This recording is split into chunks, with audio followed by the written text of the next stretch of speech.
Buenas tardes, soy el estudiante Luis Ramos y le voy a estar hablando sobre el esófago. No lo coloco. El esófago es un órgano tubular que se distribuye longitudinalmente desde la faringe hacia el estómago, que es el único órgano del sistema digestivo que se encuentra en la caja torácica. Este comienza y termina con dos estructuras, que es el esfínter esofágico superior, que está formado por los músculos cricofaringios, y el esfínter esofágico inferior, que está conformado por diferentes estructuras como el entrecruzamiento de haces, la membrana frenoesofágica y las fibras de la capa circular esofágica. Tenemos que topográficamente el esófago se divide en cuatro partes. Tenemos una porción superior o cervical, que esta va desde el cartílago cricoide y forma una región longitudinal hasta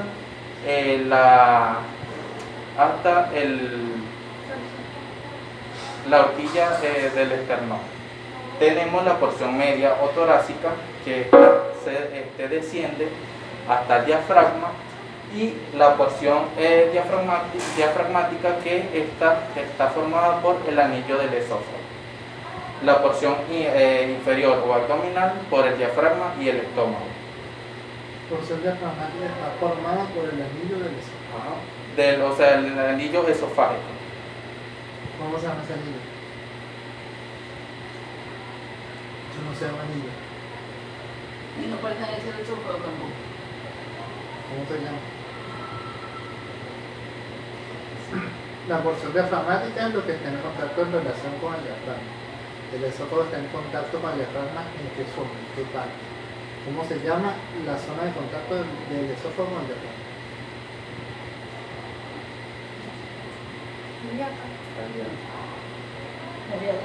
Hiato esofágico. Entonces, anillo... No se llama anillo esofágico ni es del esófago. Porque no es del esófago. Okay. Como por ahí discurre el esófago, por eso se llama hiato esofágico. Pero pertenece a quién? ¿A quién pertenece? Al diafragma. En el tórax se sitúa detrás de la tráquea y se encuentra posterior al miocardio.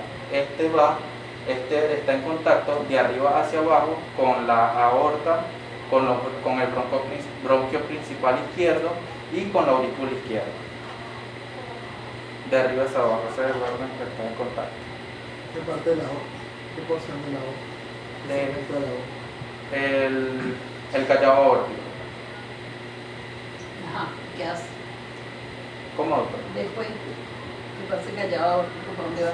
El bronquio principal izquierdo. Se ubica En la parte media. ¿Cómo está en contacto del bronquio principal izquierdo si está en la parte media? Ok. ¿En qué porción del esófago se encuentra? Tiene el corazón aquí. Ajá. Aquí el callado. Mira, el esófago llega por la parte media, en el mediastino, ¿qué? Medio, inferior. No, sí. El mediastino. El que toque, chamo. Ajá. Y después de ahí, el pase callado de la aorta se ubica en donde. En el bronquio. No se ubica en un bronquio porque él no pertenece al pulmón. ¿Él tiene relación con quién? Después el callado. Con el bronquio tiene relación. Con el bronquio, entonces se ubica ahí.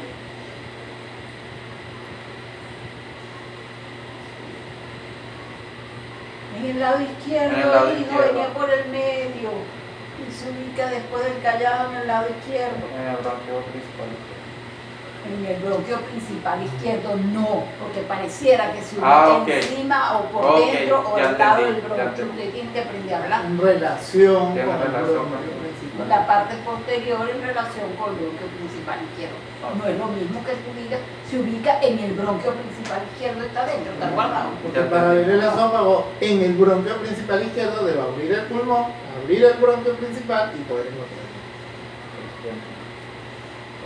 Su diámetro en un adulto lo tenemos que va de 22 a 25 centímetros y este se divide en una porción cervical que va de 5 a 6 centímetros, en una porción torácica que va de 16 a 18 centímetros y una porción abdominal de 3 centímetros. En el tránsito faringoesofágico tenemos que tiene 4 estrechamientos, como tenemos el primero, que es la unión faringoesofágico, que está a nivel de la C6. Tenemos el estrechamiento aórtico a nivel de la T4, que este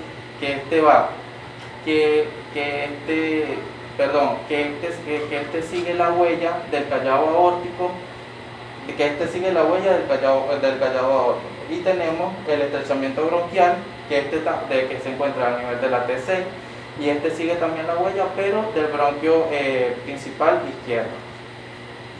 Y tenemos el estrechamiento diafragmático, que se encuentra a nivel de la T10. Escucha. La aorta o el callado aórtico le hace una escotadura al esófago, porque el esófago es una cavidad real o virtual.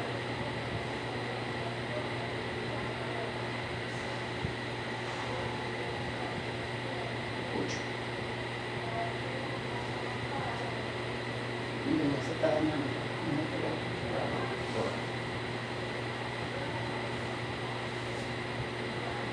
Real, doctora. Real. Pues no. Es virtual. No, que me equivoqué. No puedo. Me averigua por qué. Es una anatomía. En la estructura de la pared del esófago tenemos que se divide en tres. Tenemos la mucosa, que es un epitelio estratificado, no queratinizado, y descansa sobre una membrana basal que la separa de la lámina propia conectada. Esta es rica en células linfoides. Por favor.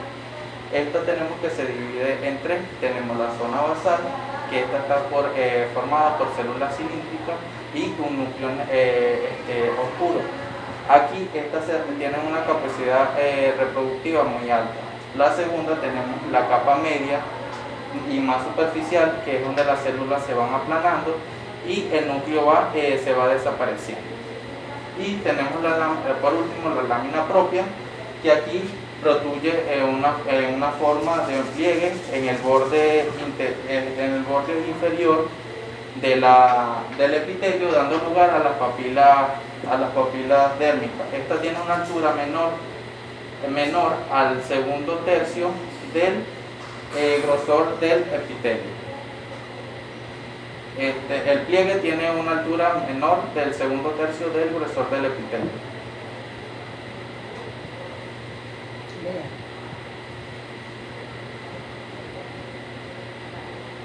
O sea, lo que yo investigué y lo que entendí Lea. la altura del pliegue. Lea. Así como está ahí escrito.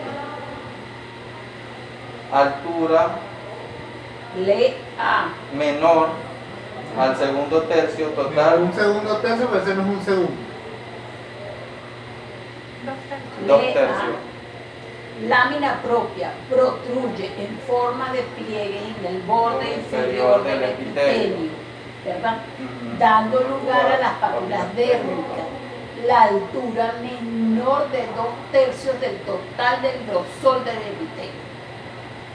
O sea, lo que quiere decir eso es que este pliegue no sobrepasa el segundo tercio de la...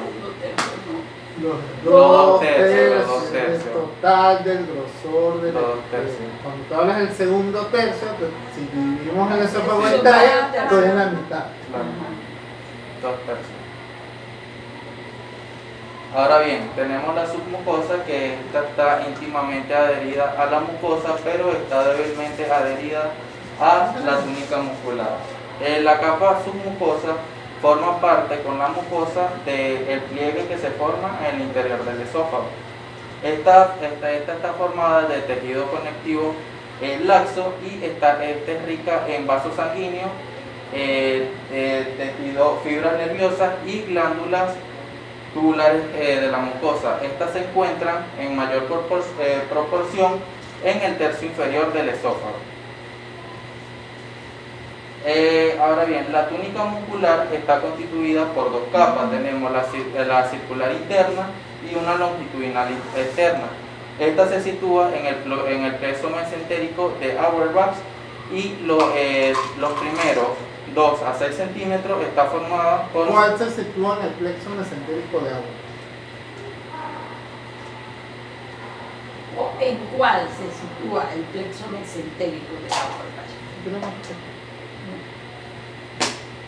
¿Cuál de estas dos capas? ¿Qué es el plexo mesentérico de Auerbach?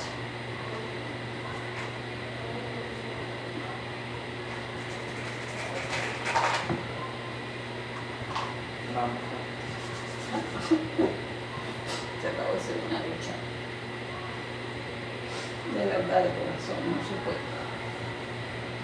¿Lo de mañana? No. Bueno, la vascularización tenemos que estar irrigada La en vascularización. su vascularización. Tenemos que estar irrigada en la porción cervical por las arterias, principalmente por las arterias tiroideas superiores en mayor parte, pero en menor parte también tenemos que estar irrigados por las arterias tiroideas inferiores. En la porción torácica, ¿Rama de quién? las tiroideas de la... Cuando uno habla, es así. O sea, la irrigación viene dada por tal, que es rama de tal, que es rama de tal, que es rama de tal. de la subclavia. ¿Quién es rama de la subclavia? ¿Quién es rama de la subclavia? O sea, la anterior, la ¿Me aorta. estás diciendo? La aorta no es rama de la subclavia. O sea, el recorrido que hace para llegar a la arteria tiroidea.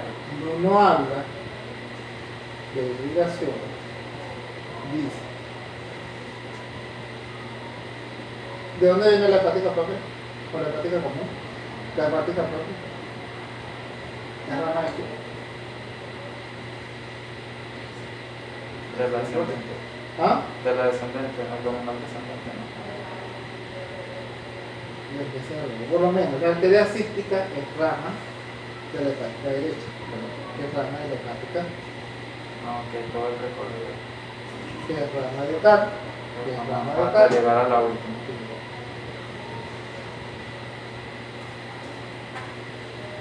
Continúa. En el esófago torácico, en la porción torácica tenemos que está irrigado por la arteria traqueobronquial, que es rama directa de la aorta, y en la unión gastroesofágica está dada por la arteria gástrica izquierda. Esta irriga tanto la cara anterior como la lateral derecha, y la cara posterior está irrigada por las ramas de la arteria esplénica. En el drenaje venoso tenemos que hay dos rectos. Tenemos la red intramucosa y la otra submucosa. Estas son ramas perforantes que atraviesan la túnica muscular y desembocan en una red amplia, periesofágica, que tiene 3 porciones. La primera porción se encuentra en el tercio superior y desemboca en la vena cava superior. Tenemos el tercio medio, que desemboca en el acigos, y el tercio inferior en la vena porta a través de la vena gástrica. En el drenaje linfático tenemos que el tercio superior del esófago esto drenan en los ganglios cervicales, en la porción intratorácica, en los ganglios periesofágicos, pero aquí en estos ganglios se encuentran en mayor porción en la parte anterior que en la parte posterior y lateral. Y tenemos la porción intraabdominal, que estos drenan en los ganglios gástricos posteriores.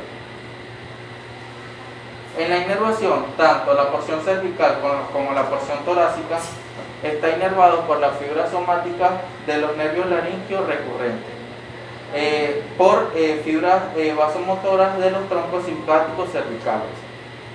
Y en la región abdominal tenemos que estar inervado por el plexo esofágico formado por la rama del nervio vago, tanto izquierdo que inerva la parte anterior y el derecho la parte posterior. El nervio vago viene de dónde? El nervio viene de dónde?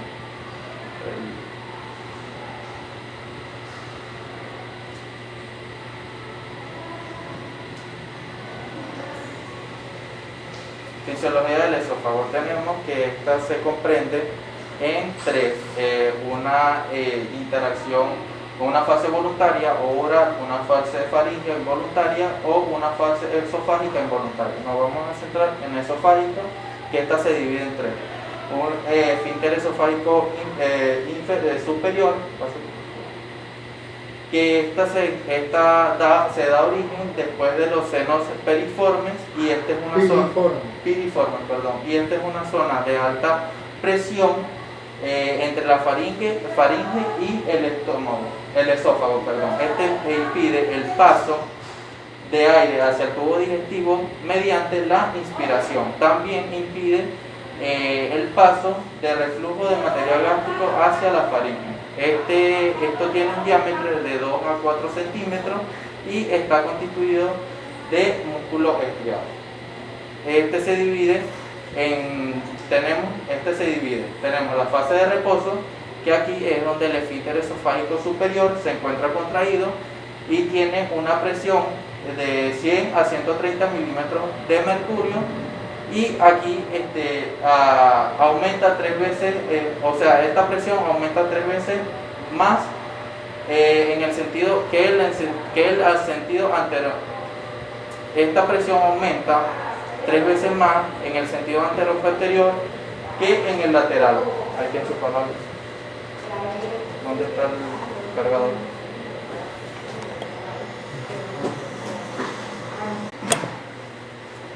Y esta situación, algunas situaciones disminuyen la presión en este esfínter, como la presencia de gas en el cuerpo esofágico, lo que esto puede explicar el eructo. Tenemos la fase deglutoria, que cuando el bolo se dirige hacia el esófago, esto produce un estímulo, así produciendo una construcción de la musculatura faríngea, lo que hay aumento de la presión, y cuando hay un cese de la respiración hay cierre de las vías respiratorias superiores en la nasofaringe y en la faringe. La relajación del esfínter esofágico superior produce una contracción de la musculatura de los músculos faríngeos. Esta contracción dura de 0.5 segundos a 1.5 segundos. La relajación, no la relación. Ahora bien, como segundo tenemos un cuerpo esofágico, que se encuentra a nivel del mediastino posterior, y contiene una importante musculatura. Tenemos la musculatura estriada, que se encuentra en el tercio proximal y lisa en los 2 tercios distales. La capa muscular longitudinal responde a los estímulos deglutorios contrayéndose, lo que conlleva a un acortamiento del esófago. Esto ayuda al paso del bolo por el esófago. En la capa circular tenemos dos reacciones. Tenemos la respuesta ON, que es cuando el esófago hay una respuesta baja y está dada por la acetilcolina, y una respuesta OFF, que esta respuesta es más alta y está dada por la despolarización muscular. Esta está dividida en una fase de reposo, que en esta fase no hay ninguna actividad en el tubo esofágico, y vamos a encontrar una presión de -5 y -15 milímetros de mercurio durante la inspiración, y -2 a +5 milímetros de mercurio mediante la expiración. Esta es otra etapa donde tenemos la peristaltis primaria, que tras la deglución hay una concentración de poscarga de relajación en el esfínter esofágico superior, que esto desencadena una onda peristáltica que recoge el esófago en una duración de 5 a 6 segundos, lo que conlleva a las fibras musculares circulares, este recoge a las fibras circulares musculares de 5 a 6 segundos, que estas se encuentran encima del bolo, lo que la contrae, y las que están por debajo de él las relajan. La capa muscular longitudinal se contrae, así facilitando el paso del bolo.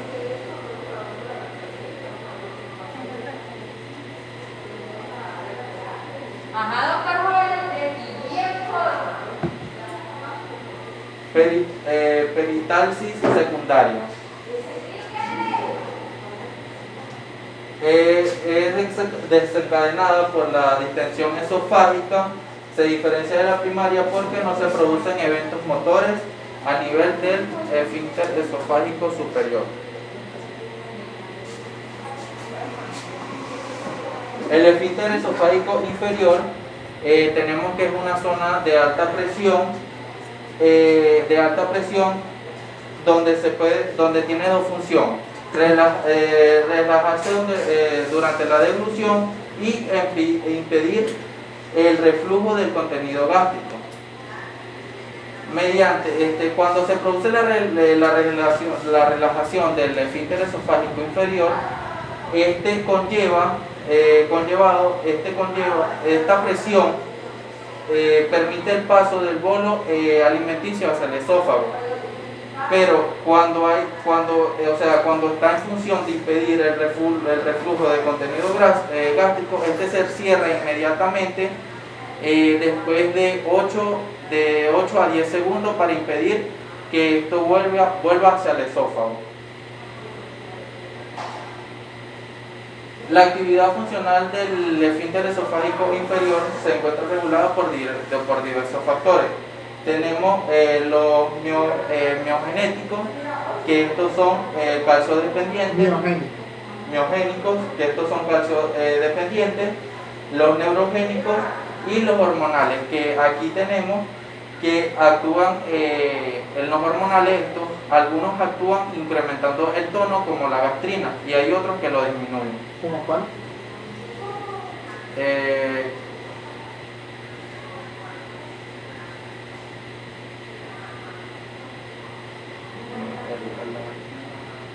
La activo, ¿qué la disminuye?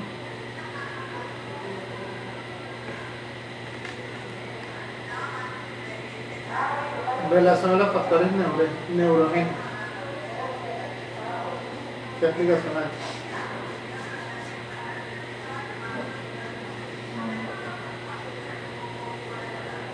Gracias a todos. ¿Qué es el reflujo qué es el ácido de bolsillo?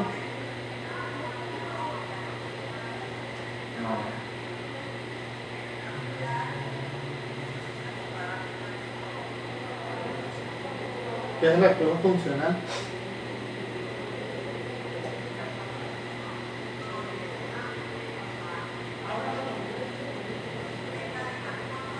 Vamos a empezar porque las nuevas teorías descritas en Venezuela ya no hablan del esfínter esofágico inferior, sino hablan del complejo esfinteriano esofágico inferior. Porque no es el musculito lo que dice. Es toda la actividad que comprende la fisiología del complejo esfinteriano inferior. Que está por todos los componentes que mencioné anteriormente. Uno de esos componentes, pues eso es netamente esofágico. Okay.